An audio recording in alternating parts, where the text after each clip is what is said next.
Funding for this program is provided by. Additional funding provided by.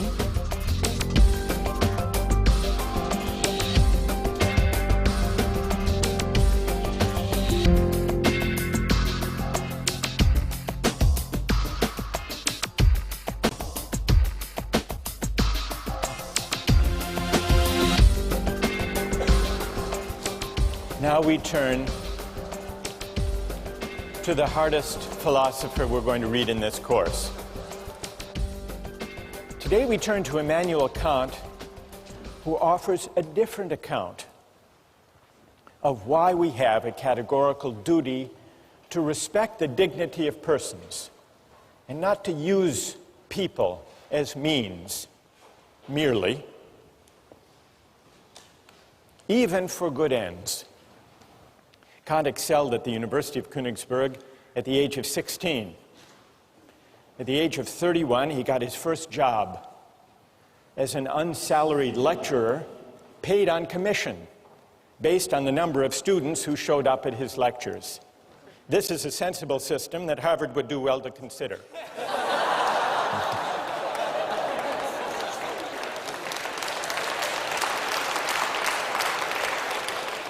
Luckily for Kant, he was a popular lecturer and also an industrious one, and so he eked out a meager living. It wasn't until he was 57 that he published his first major work. But it was worth the wait. The book was The Critique of Pure Reason, perhaps the most important work in all of modern philosophy. And a few years later, Kant wrote the groundwork for the metaphysics of morals, which we read in this course. I want to acknowledge, even before we start, that Kant is a difficult thinker. But it's important to try to figure out what he's saying, because what this book is about is, well, it's about what the supreme principle of morality is, number one, and it's also, it gives us an account, one of the most powerful accounts we have, of what freedom really is. So let me start today. Kant rejects utilitarianism. He thinks that the individual person, all human beings, have a certain dignity that commands our respect. The reason the individual is sacred or the bearer of rights, according to Kant, doesn't stem from the idea that we own ourselves, but instead from the idea that we are all rational beings. We're all rational beings, which simply means that we are beings who are capable of reason. We are also autonomous beings, which is to say that we are beings capable of acting and choosing freely. Now, this capacity for reason and freedom isn't the only capacity we have. We also have the capacity for pain and pleasure, for suffering and satisfaction. Kant admits the utilitarians were half right. Of course, we seek to avoid pain, and we like pleasure. Kant doesn't deny this. What he does deny is Bentham's claim that pain and pleasure are our sovereign masters. He thinks that's wrong. Kant thinks that it's our rational capacity that makes us distinctive, that makes us special, that sets us apart from and above mere animal existence. It makes us something more than just physical creatures with appetites. Now, we often think of freedom as simply consisting in doing what we want,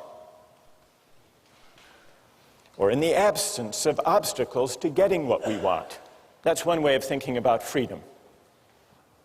But this isn't Kant's idea of freedom. Kant has a more stringent, demanding notion of what it means to be free. And though it's stringent and demanding, if you think it through, it's actually pretty persuasive. Kant reasons as follows.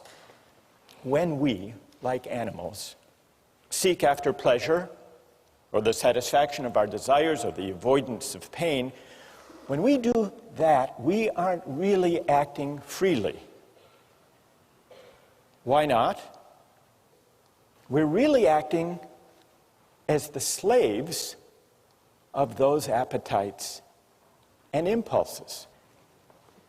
I didn't choose this particular hunger or that particular appetite.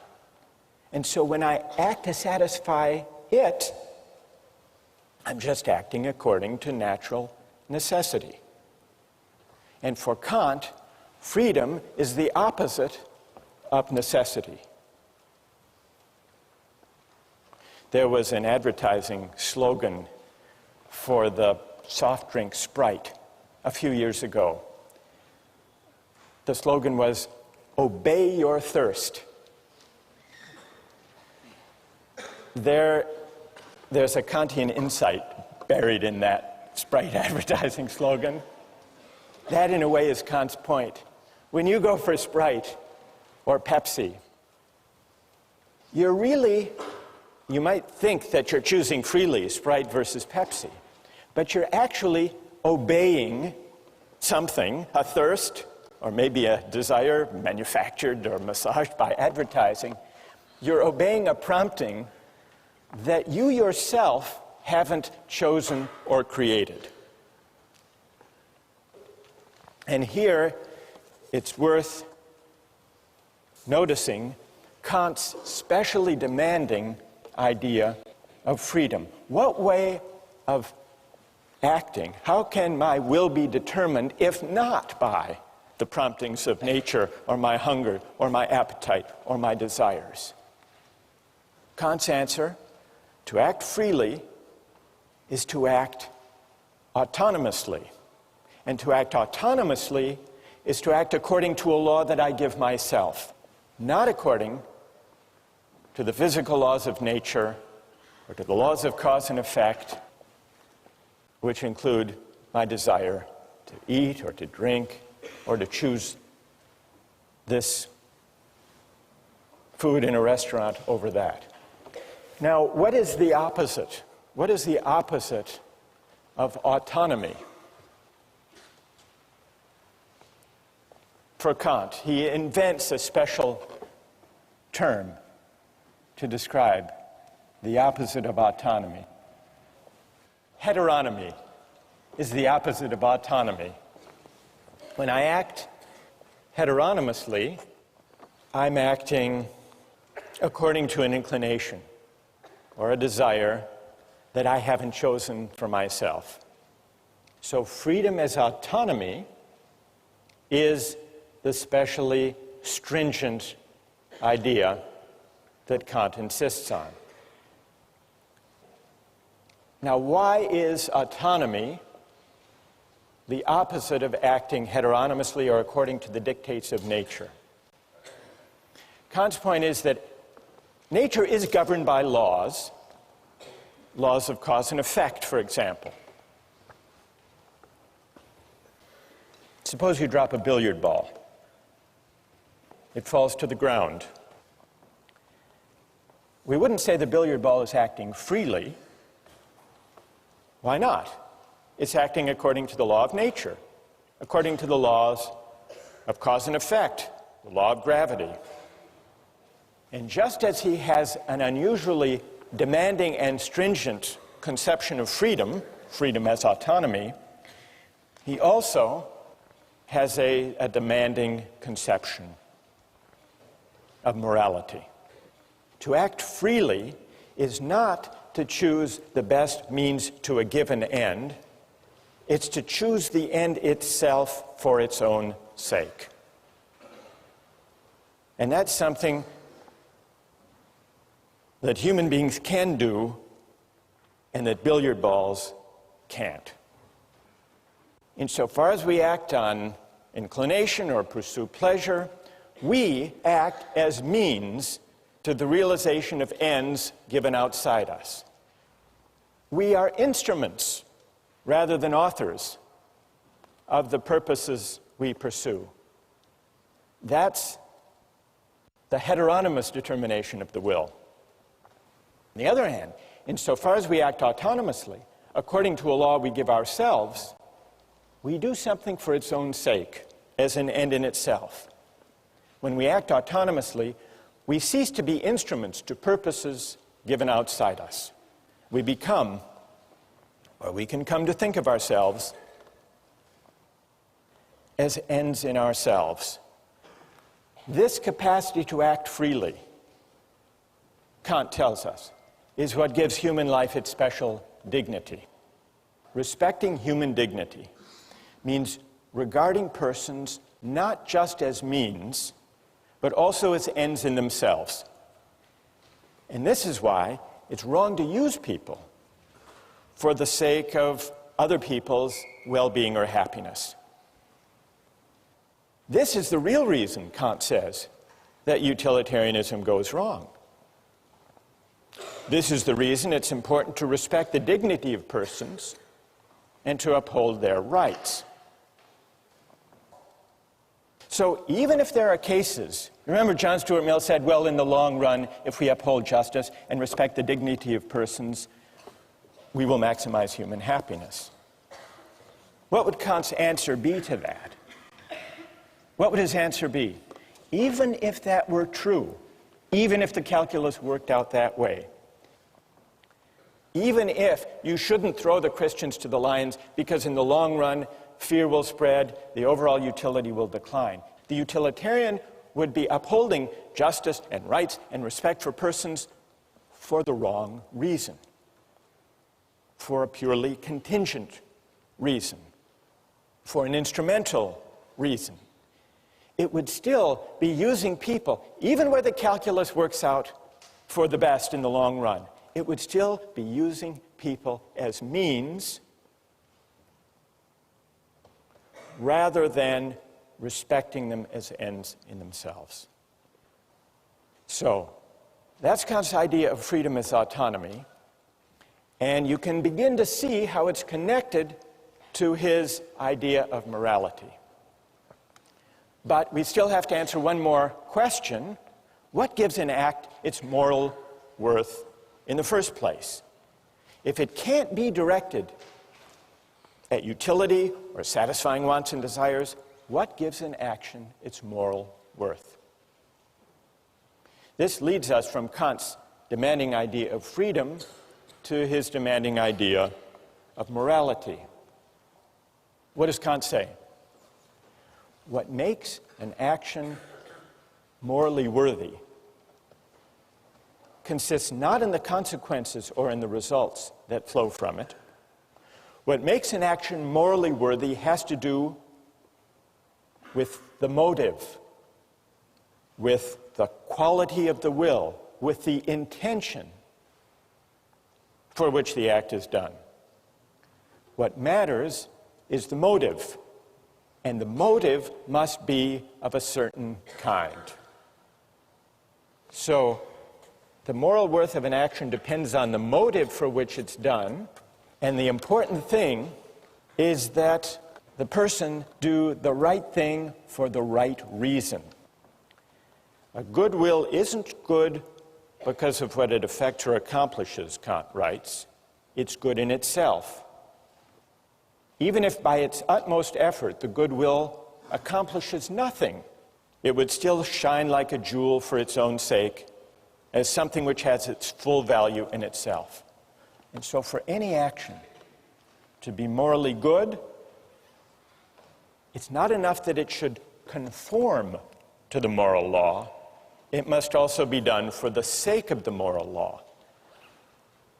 The idea is that the motive confers the moral worth on an action.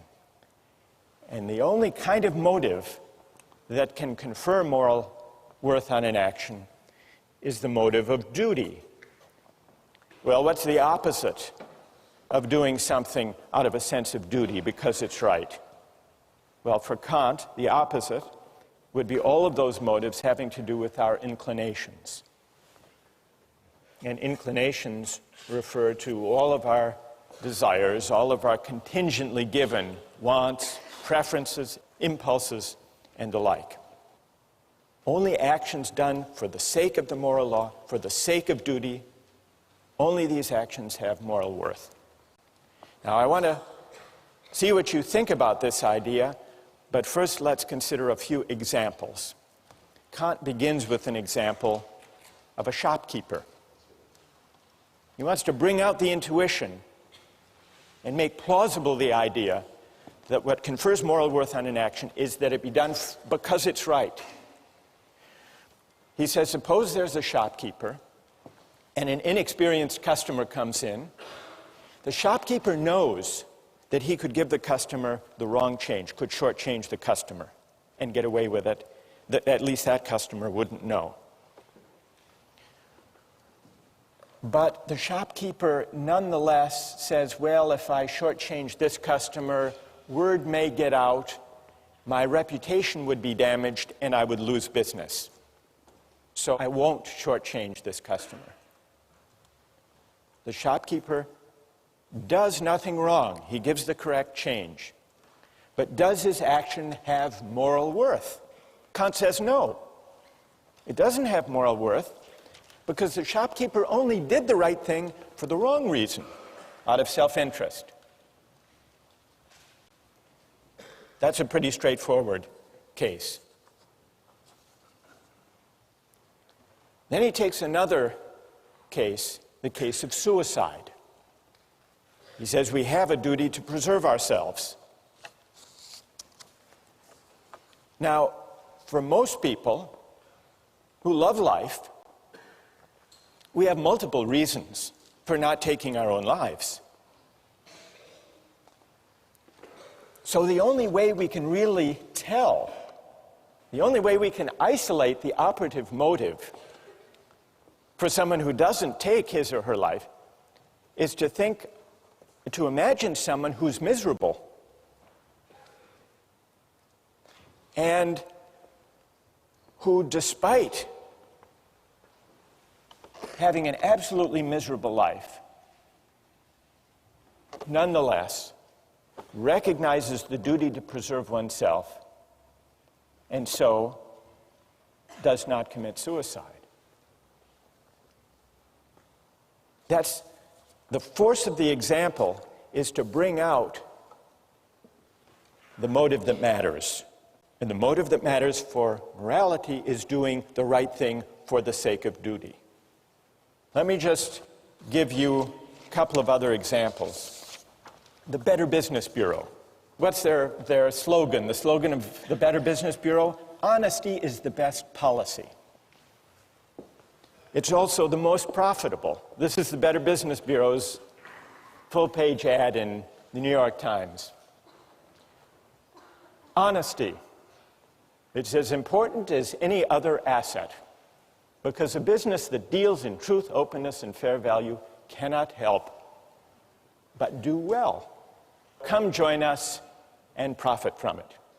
What would Kant say about the moral worth of the honest dealings of members of the Better Business Bureau? What would he say? That here's a perfect example that if this is the reason that these companies deal honestly with their customers, their action lacks moral worth. This is Kant's point. Or a couple of years ago at the University of Maryland, there was a problem with cheating. And so they initiated an honor system. And they created a program with local merchants that if you signed the honor pledge, a pledge not to cheat, you would get discounts of 10 to 25% at local shops. Well, what would you think of someone motivated to uphold an honor code with the hope of discounts? It's the same as Kant's shopkeeper. The point is, what matters is the quality of the will, the character of the motive, and the relevant motive to morality can only be the motive of duty, not the motive of inclination. And when I act out of duty, when I resist as my motive for acting inclinations or self-interest, even sympathy and altruism, only then am I acting freely. Only then am I acting autonomously. Only then is my will not determined or governed by external considerations.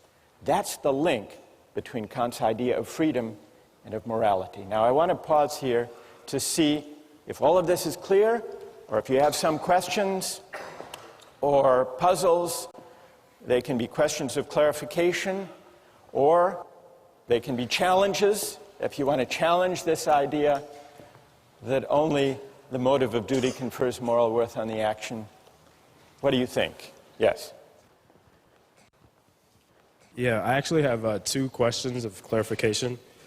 The first is, there seems to be an aspect of this that makes it sort of self-defeating, in that once you're conscious of what morality is, you can sort of alter your motive to achieve that end of morality. And secondly, give me an example of what you have in mind. The shopkeeper example, if he decides that he wants to give the person the money to do the right thing, and he decides that's his motive to do so because he wants to be moral, then isn't that sort of defeating isn't that sort of defeating the purity of his action if morality is determined by his motive? His motive is then to act morally. So you're imagining a case not of the purely selfish calculating shopkeeper, but of one who says, well, he may consider shortchanging the customer, but then he says, not, well, my reputation might suffer if word gets out, but instead he says, actually, I would like to be the kind of honest person who gives the right change to customers simply because it's the right thing to do. Or simply because I want to be moral. Because I want to be moral. I want to be a good person. And so I'm going to conform all of my actions to what morality requires.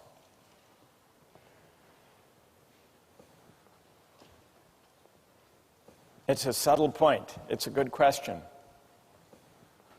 Kant does acknowledge, you're pressing Kant on an important point here. Kant does say there has to be some incentive to obey the moral law. It can't be a self-interested incentive. That would defeat it by definition. So he speaks of a different kind of incentive from an inclination. He speaks of reverence for the moral law. So if that shopkeeper says, I want to develop a reverence for the moral law, and so I'm going to act, and so I'm going to do the right thing, then I think he's there.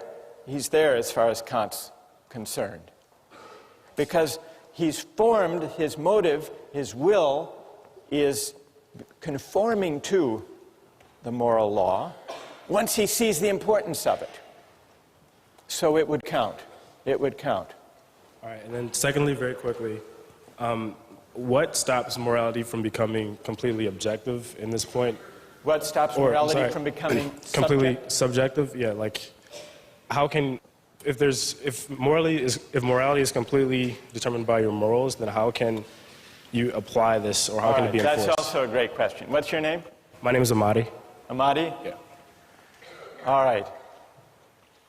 If acting morally means acting according to a moral law out of duty, and if it's also to act freely in the sense of autonomously, it must mean that I'm acting according to a law that I give myself. That's what it means to act autonomously. Amadi is right about that. But that does raise a really interesting question. If acting autonomously means acting according to a law I give myself, That's how I escape the chain of cause and effect and the laws of nature. What's to guarantee that the law I give myself when I'm acting out of duty is the same as the law that Amadi is giving himself, and that each of you gives yourselves? Well, here's the question. How many moral laws, from Kant's point of view, are there in this room? Are there 1,000, or is there one? He thinks there's one, which in a way does go back to this question, all right, what is the moral law? What does it tell us? So what guarantees? It sounds like to act autonomously is to act according to one's conscience, according to a law one gives oneself. But what guarantees that if we all exercise our reason, we will come up with one and the same moral law? That's what Amadi wants to know. Here's Kant's answer. The reason that leads us to the law we give ourselves as autonomous beings is a reason, it's a kind of practical reason that we share as human beings. It's not idiosyncratic. The reason we need to respect the dignity of persons is that we're all rational beings. We all have the capacity for reason, and it's the exercise of that capacity for reason which exists undifferentiated in all of us that makes us worthy of dignity, all of us. And since it's the same capacity for reason, unqualified by particular autobiographies and life circumstances, it's the same universal capacity for reason that delivers the moral law. It turns out that to act autonomously is to act according to a law we give ourselves, exercising our reason, but it's the reason we share with everyone as rational beings, not the particular reasons we have given our upbringings, our particular values, our particular interests. It's pure practical reason, in Kant's terms, which legislates a priori, regardless of any particular contingent or empirical ends. Well, what moral law would that kind of reason deliver? What is its content? To answer that question, you have to read the groundwork, and we'll continue with that question next time.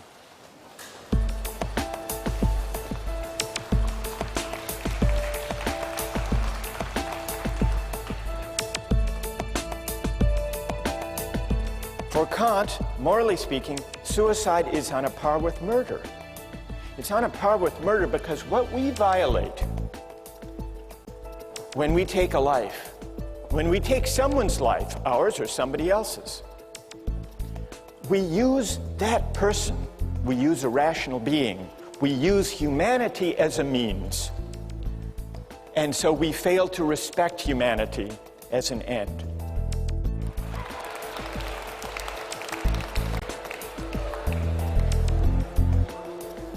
Today we turn back to Kant. Before we do,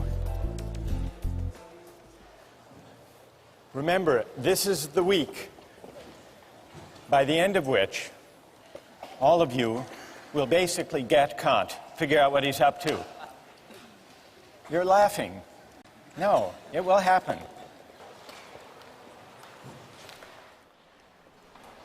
Kant's groundwork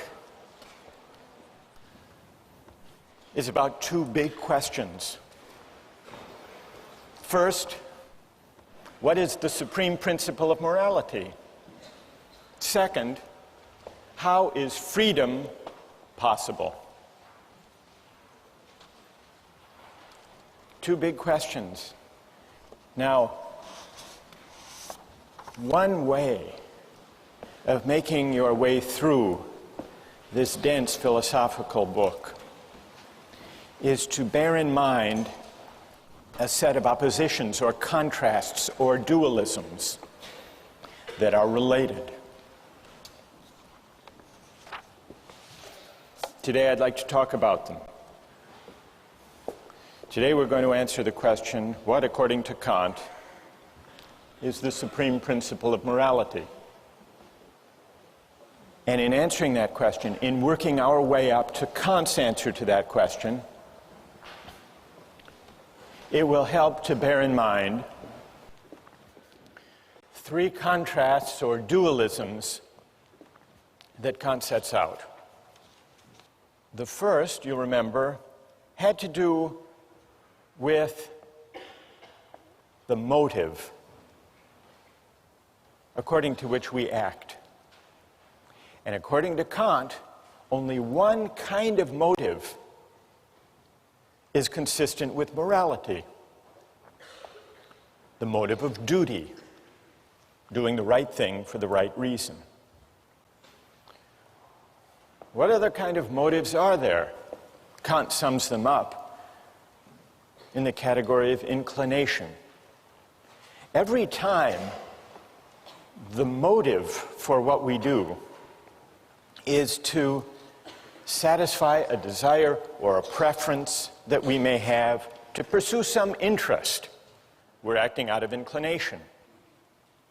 Now, let me pause to see if, in thinking about the question of the motive of duty, the goodwill, see if any of you has a question about that much of Kant's claim. Or is everybody happy with this distinction? What do you think? Go ahead. When you make that distinction between duty and inclination, is there ever any moral action ever? I mean, you could always kind of probably find some selfish motive, can't you? Maybe very often people do have self-interested motives when they act. Kant wouldn't dispute that. But what Kant is saying is that insofar as we act morally, that is, insofar as our actions have moral worth, what confers moral worth is precisely our capacity to rise above self-interest and prudence and inclination and to act out of duty.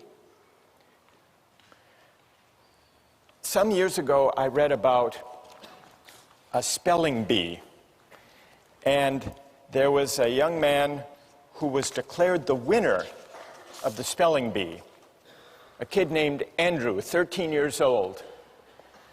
The winning word, the word that he was able to spell, was echolalia. Does anyone know what echolalia is? What? Some type of flower? It's not some type of flower, no. It means the tendency to repeat, as in echo, to repeat what you've heard. Anyhow, he misspelled it, actually. But the judges misheard him. They thought he had spelled it correctly and awarded him the championship of the National Spelling Bee. And he went to the judges afterward and said, actually, I misspelled it. I don't deserve the prize. And he was regarded as a moral hero, and he was written up in the New York Times, Misspeller is a spelling bee hero. There's Andrew with his proud mother.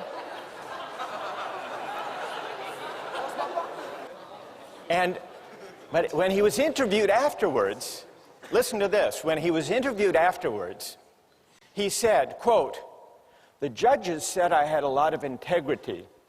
But then he added that part of his motive was, quote, "I didn't want to feel like a slime."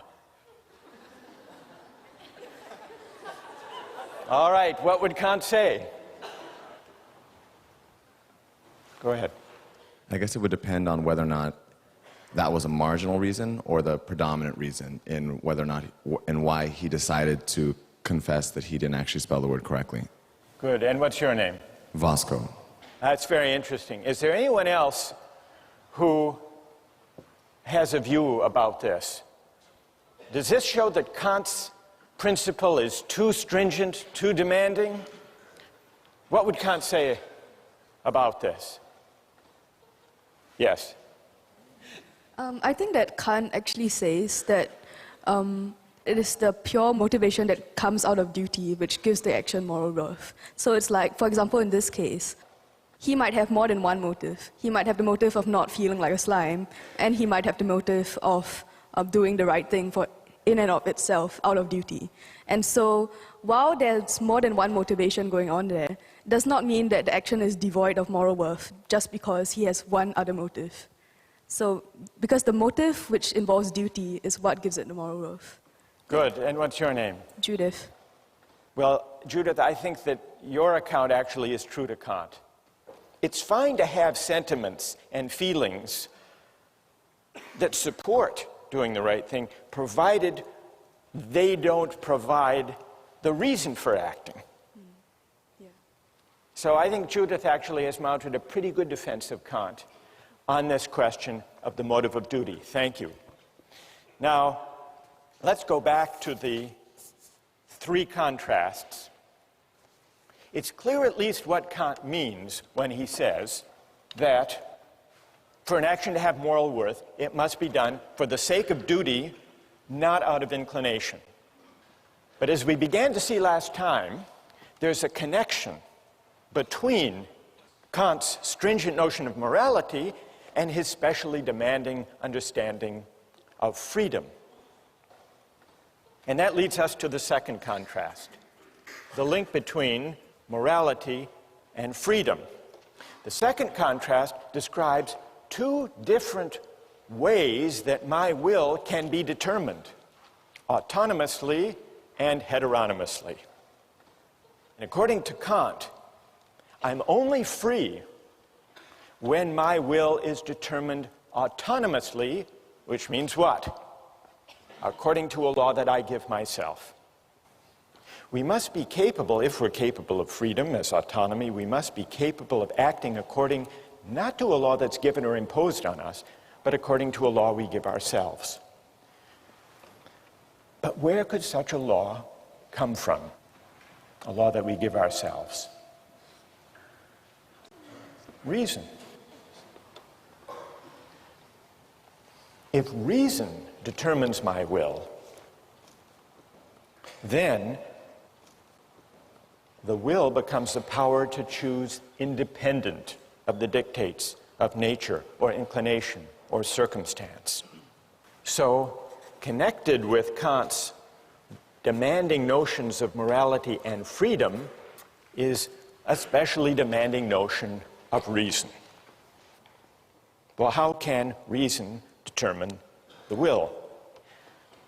There are two ways, and this leads to the third contrast. Kant says there are two different commands of reason. And a command of reason, Kant calls an imperative. An imperative is simply an ought. One kind of imperative, perhaps the most familiar kind, is a hypothetical imperative.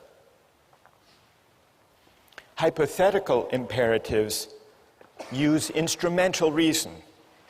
If you want X, then do Y. It's means-ends reasoning. If you want a good business reputation, then don't shortchange your customers, word make it out. That's a hypothetical imperative. If the action would be good solely as a means to something else, Kant writes the imperative is hypothetical. If the action is represented as good in itself, and therefore as necessary for a will which of itself accords with reason, then the imperative is categorical. That's the difference between a categorical imperative and a hypothetical one. A categorical imperative commands categorically, which just means without reference to or dependence on any further purpose. And so you see the connection among these three parallel contrasts. To be free in the sense of autonomous, requires that I act not out of a hypothetical imperative, but out of a categorical imperative. And so you see, by these three contrasts, Kant reasons his way, brings us up to his derivation of the categorical imperative. Well, this leaves us one big question. What is the categorical imperative? What is the supreme principle of morality? What does it command of us? Kant gives three versions, three formulations of the categorical imperative. I want to mention two and then see what you think of them. The first version, the first formula, he calls the formula of the universal law. Act only on that maxim whereby you can at the same time will that it should become a universal law. And by maxim, what does Kant mean? He means a rule that explains the reason for what you're doing, a principle. For example, promise keeping. Suppose I need money, I need $100 desperately, and I know I can't pay it back anytime soon. I come to you and make you a promise, a false promise, one I know I can't keep. Please give me $100 today, lend me the money, I will repay you next week. Is that consistent with the categorical imperative, that false promise? Kant says no. And the test, the way we can determine that the false promise is at odds with the categorical imperative is try to universalize it. Universalize the maxim upon which you're about to act. If everybody made false promises when they needed money, then nobody would believe those promises. There would be no such thing as a promise. And so there would be a contradiction. The maxim, universalized, would undermine itself. That's the test. That's how we can know that the false promise is wrong. Well, what about the formula of the universal law? You find it persuasive?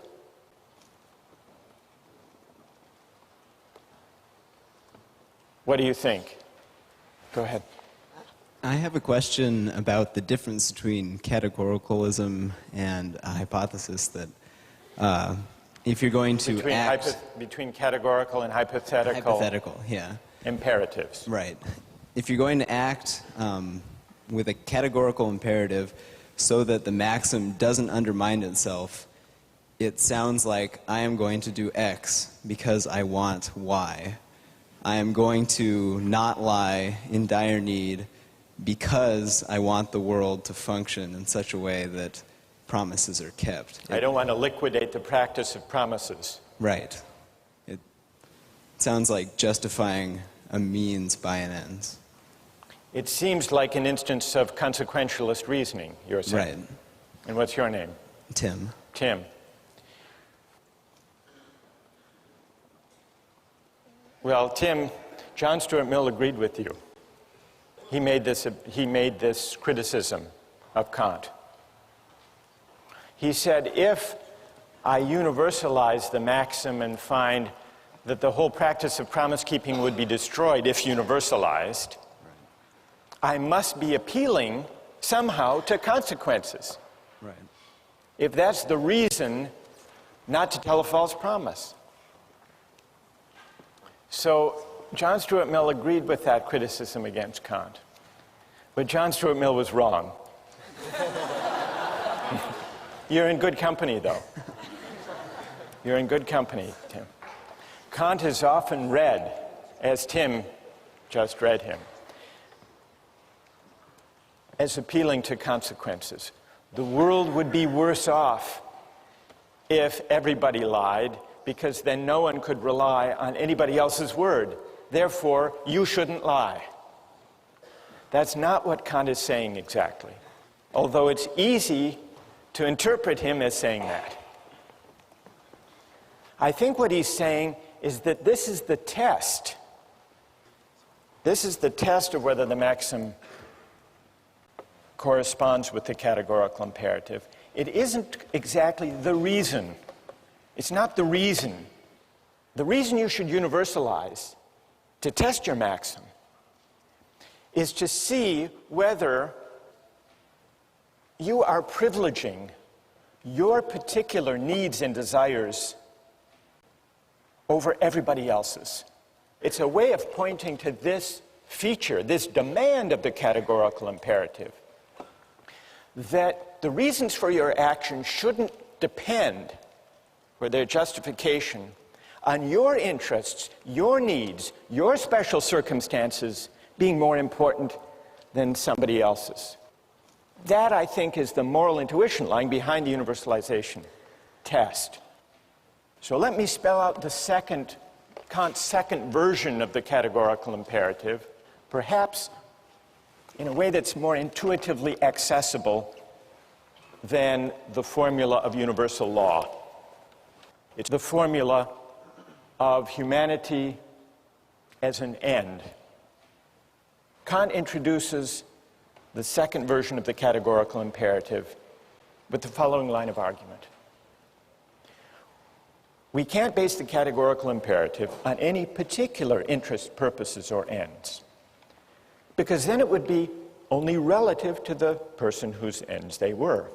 But suppose there were something whose existence has in itself an absolute value, an end in itself, then in it, and in it alone, would there be the ground of a possible categorical imperative. Well, what is there that we can think of as having its end in itself? Kant's answer is this. I say that man, and in general every rational being, exists as an end in himself, not merely as a means for arbitrary use by this or that will. And here Kant distinguishes between persons on the one hand and things on the other. Rational beings are persons. They don't just have a relative value for us, but if anything has, they have an absolute value, an intrinsic value. That is, rational beings have dignity. They're worthy of reverence and respect. This line of reasoning leads Kant to the second formulation of the categorical imperative, which is this. Act in such a way that you always treat humanity, whether in your own person or in the person of any other, never simply as a means, but always at the same time as an end. So that's the formula of humanity as an end. The idea that human beings, as rational beings, are ends in themselves, not open to use, merely as a means. When I make a false promise to you, I'm using you as a means to my ends, to my desire for the $100. And so I'm failing to respect you. I'm failing to respect your dignity. I'm manipulating you. Now consider the example of the duty against suicide. Murder and suicide are at odds with the categorical imperative. Why? If I murder someone, I'm taking their life for some purpose, either because I'm a hired killer or I'm in the throes of some great anger or passion. Well, I have some interest, some purpose that's particular, for the sake of which I'm using them as a means. Murder violates the categorical imperative. For Kant, morally speaking, suicide is on a par with murder. It's on a par with murder because what we violate when we take a life, when we take someone's life, ours or somebody else's, we use that person, we use a rational being, we use humanity as a means. And so we fail to respect humanity as an end. And that capacity for reason, that humanity that commands respect, that is the ground of dignity, that humanity, that capacity for reason, resides undifferentiated in all of us. And so I violate that dignity in my own person if I commit suicide, and in murder if I take somebody else's life. From a moral point of view, they're the same. And the reason they're the same has to do with the universal character and ground of the moral law. The reason that we have to respect the dignity of other people has not to do with anything in particular about them. And so respect, Kantian respect, is unlike love in this way. It's unlike sympathy. It's unlike solidarity or fellow feeling or altruism. Because love and those other particular virtues or reasons for caring about other people have to do with who they are in particular.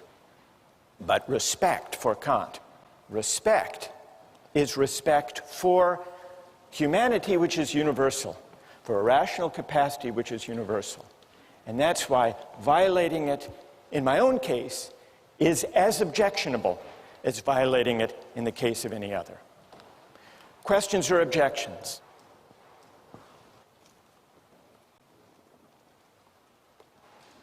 Go ahead. I guess I'm somewhat worried about Kant's statement that you cannot use a person as a means because every person is an end in and of themselves. Because it seems that every day, in order to get something accomplished for that day, I must use myself as a means to some end. And I must use the people around me as a means to some end as well. For instance, suppose that I want to do well in a class, and I have to write a paper.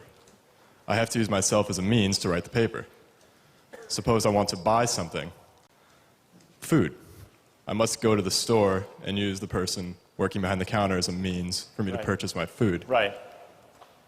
That's true. You do. What's your name? Patrick. Patrick, you're not doing anything wrong. You're not violating the categorical imperative when you use other people as means. That's not objectionable, provided when we deal with other people for the sake of advancing our projects and purposes and interests, which we all do, provided we treat them in a way that is consistent with respect for their dignity. And what it means to respect them is given by the categorical imperative.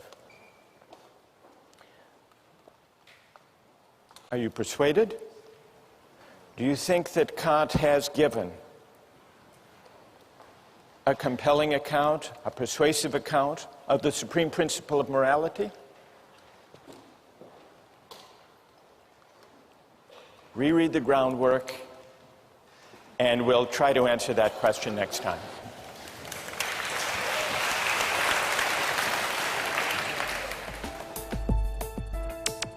Don't miss the chance to interact online with other viewers of Justice.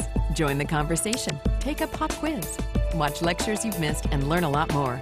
Visit justiceharvard.org. It's the right thing to do.